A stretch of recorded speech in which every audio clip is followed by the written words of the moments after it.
बिस्मिल्लाहिर्रहमानिर्रहीम।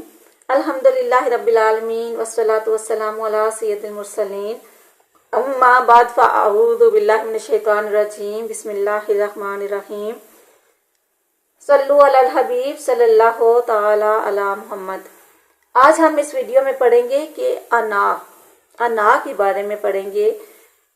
इंसान को ये जो अना है, घुमंड है, तकब्बुर है, खुद पसंदी, नमूदो नुमाइश, ये सारी चीज़ें इंसान को कैसे बर्बाद करती हैं।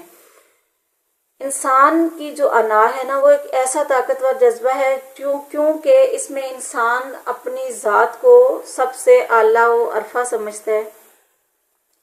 इंसान समझता है कि जहाँ पे वो है ना, वहाँ पे दुनिया का कोई दूसरा शख्स है ही नहीं। वो दूसरों को कमतर समझता है, वो दूसरों के का एहसास नहीं करता। मतलब जहाँ पे उसको अपनी ज़ात नज़र आती है, अपना फ़ायदा नज़र आता है, तो चाहे दूसरा इंसान मर जाए उसको कोई परवाह नहीं होती। तो बिल्कुल ऐसे ही आहिस्ता आहिस्ता ये चीज़ें जब इंसान के अंदर अना, खुद पसंदी, तकब्बुर, घमंड, ये चीज़ें जब बहुत ज़्यादा हो जाती हैं ना, तो वो फिर इंसान रूहानी तौर पर कमज़ोर होना शुरू हो जाता है। वो ऐसा इंसान जो है ना, वो दूसरों को अपने मुकाबले में कमतर समझता है। तो इसका नुकसान जो है ना, वो सबसे ज़्यादा इंसान को ही नुकसान होता है। अब अना की जैसे मिसालें हैं। अना जो है ना, ये रूहानी तरक्की में इंसान को बहुत ज़्यादा कमज़ोर कर देता है। जैसे कि अना में क्या आता है कि जैसे मैं, मेरा, मेरी गाड़ी, मेरा बंगला, मेरा घर, मेरा स्टेटस, मेरा बैंक बैलेंस। तो और जब इंसान के पास ये सारी चीज़ें होती हैं और वो इस पर फख्र करता है, तो अल्लाह की रहमत से वो दूर हो जाता है, क्योंकि हमारा अपना कुछ भी नहीं। जो कुछ दिया अल्लाह ताला की अता है। तो जो लोग अल्लाह ताला की अता पे शुक्र अदा नहीं करते, उल्टा वो समझते हैं कि ये जो कुछ हमारे पास है ना, ये हमारी अपनी मेहनत की वजह से है। तो ऐसे लोग जो है ना, ये अल्लाह ताला की रहमत से दूर हो जाते हैं। ये अल्लाह ताला की इबादत नहीं करते, अल्लाह ऐसा कोई काम नहीं करते कि जिससे अल्लाह की रज़ा हासिल करना हो। बल्कि वो जो भी काम करेंगे, अगर वो कोई नेकी का भी काम करते हैं, तो उसमें भी क्यों नमूदो नुमाइश का उनका एक रंग, गहरा रंग जो है ना, वो मौजूद होता है। वो लोगों की वाह वाह सुनने के लिए ही नेकी का काम करते हैं। और इंसान जो है, ये बहुत ज़्यादा पस्ती में चला जाता है। जब इंसान के अंदर घमंड और तकब्बुर आ जाता है ना, तो इंसान पस्ती में गिर जाता है।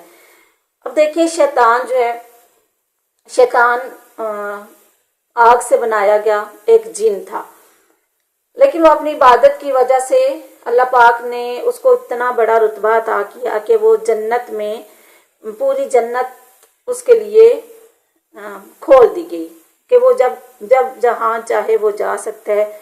और सबसे बड़ा रुतबा उसको ये दिया गया कि वो फरिश्तों जैसी नूरानी मखलूक पर उसको फजीलत अता की गई। लेकिन जब अल्लाह ताला ने हज़रत आदम अलैहिस्सलाम को बनाया और हज़रत आदम अलैहिस्सलाम को सजदा करने का हुक्म दिया, तमाम फरिश्तों को और इब्लीस को भी, तो इब्लीस ने क्या किया, अपनी अना को उसने अहमियत दी, तरजीह दी। वो उसने गुरूर किया, उसने तकब्बुर किया। उसने बोला कि मैं जो कि आग से बना हूँ, मैं उससे बरतर हूँ, ये मिट्टी से बना है, तो मैं जबकि बरतर हूँ तो मैं इसको सजदा क्यों करूँ। उसने ये नहीं सोचा कि मेरे रब का हुक्म है, मुझे मेरे रब ने बनाया है, तो जिसने मुझे बनाया है उसने ही हज़रत आदम अलैहिस्सलाम को भी बनाया है। सब फरिश्तों ने सजदा किया, लेकिन इब्लीस ने सजदा नहीं किया। तो उसका नतीजा क्या निकला कि अल्लाह ताला ने उससे अपने दरबार से मालून करके, लाइन करके, लानत भेज के निकाल दिया। और आज तक वो मलून है और लाइन है। तो अस्तगफिरुल्लाह, अस्तगफिरुल्लाह, हमें इस्तिग़फ़ार करनी चाहिए। अल्लाह ताला हमें अपनी पनाह में रखे, हिफ्ज़ो अमान में रखे, और अल्लाह ताला हमें अना, तकब्बुर, गरूर, घमंड जैसे गुनाहों से महफूज रखें। اچھا، اب انا سے اور تکبر سے، گمنڈ سے بچنے کا طریقہ کیا ہے؟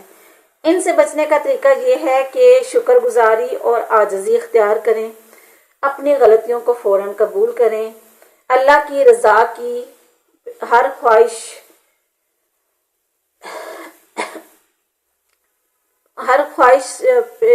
پہ سب سے جو اہم ہے نا، وہ آپ اللہ کی رضا کو رکھیں، ذکر اور دعا سے دل کو نرم کریں۔